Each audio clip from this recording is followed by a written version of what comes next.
আসসালামু আলাইকুম। আমি তাসনিয়াস কিচেন থেকে বলছি। আমি বেশ কিছুদিন থেকে কোনো বড় ভিডিও নিয়ে আসতে পারিনি। আসলে শরীরটা খুব একটা ভালো ছিল না।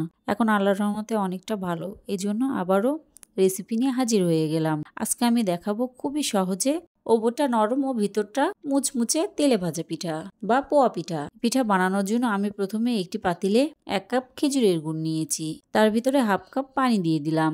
দিয়ে অনবরত নেড়েচেড়ে বলক উঠিয়ে নিব। পানিটা বলক উঠে আসলে জাস্ট 1 মিনিট একটু জাল করে নিব। এবার চুলাটা বন্ধ করে দিব। এবার নেড়েচেড়ে গুড়টা ঠান্ডা করে নিব। একবারে পুরোপুরি ঠান্ডা করবেন না, যেন একটা আঙুল দিলে 3 থেকে 4 সেকেন্ড রাখা যায়, এরকম গরম রাখলেই হবে। এবার প্রথমে একটি বলে 2 কাপ চালের গুঁড়ি নিয়েছি। আমি চালের গুঁড়িটা শুকনো নিয়েছি। আপনারা যদি ভিজা চালের গুঁড়ি নেন তাহলে অবশ্যই 3 কাপ নেবেন। তার সঙ্গে 1 কাপ ময়দা নিয়েছি। 2 টেবিল চামচ গুঁড়া দুধ দিয়ে দিলাম। দিয়ে সবগুলো ভালো করে এভাবে একটু মিশিয়ে দিলাম। গুঁড়া দুধ দিলে খেতে ভালো লাগে, এজন্য দিয়েছি। আপনারা যারা মিষ্টি খাবারে লবণ খেতে পছন্দ করেন তাহলে সামান্য পরিমাণ লবণ দিয়ে নিতে পারেন। এবার গরম করে রাখা গুড়গুলো দিয়ে দিব। আমি প্রথমে অর্ধেক দিয়ে অনবরত নেড়েচেড়ে এভাবে মেখে নিব। এভাবে মিশানো হয়ে গেলে বাকি গুড়টাও দিয়ে দিব। দিয়ে আবারও ভালো করে এভাবে মিশিয়ে নিব। অবশ্যই হাত দিয়ে ভালো করে এভাবে মথে নেবেন। আমি সবগুলো গুড় দেওয়ার পরে ভালো করে মথে নিয়েছি। এই প্রায় 10 মিনিটের মতো হবে।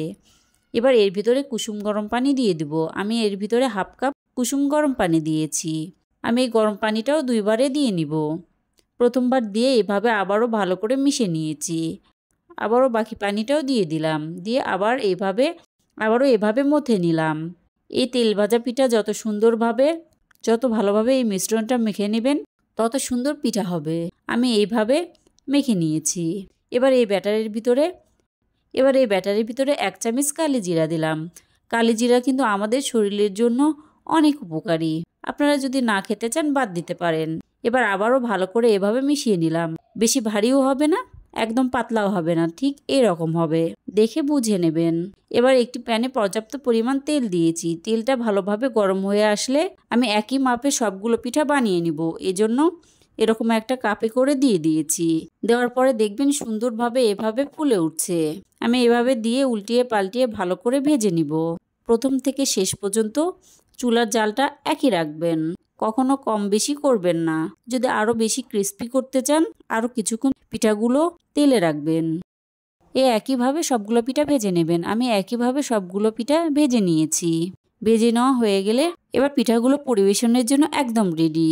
দেখুন দেখতে কতটা লোভনীয় লাগছে। এই পিঠাটা কিন্তু চটজলদি বানিয়ে নেওয়া যায়। সাইডগুলো দেখুন সুন্দর ক্রিস্পি হয়েছে আর ভিতরটা কিন্তু অনেক নরম। দেখুন আমার সবগুলো পিঠা একই রকম ফুলকো হয়েছে। এটা কিন্তু ঠান্ডা হওয়ার পরও একই রকম থাকবে। আমার এই রেসিপি যদি ভালো লেগে থাকে প্লিজ আমার চ্যানেলটিকে সাবস্ক্রাইব করবেন। পাশে থাকা বেল বাটনটি বাজিয়ে দিবেন। লাইক, কমেন্ট এবং শেয়ার করবেন। আমার এই রেসিপি পুরোটা দেখার জন্য আপনাদের অসংখ্য ধন্যবাদ। আল্লাহ হাফেজ।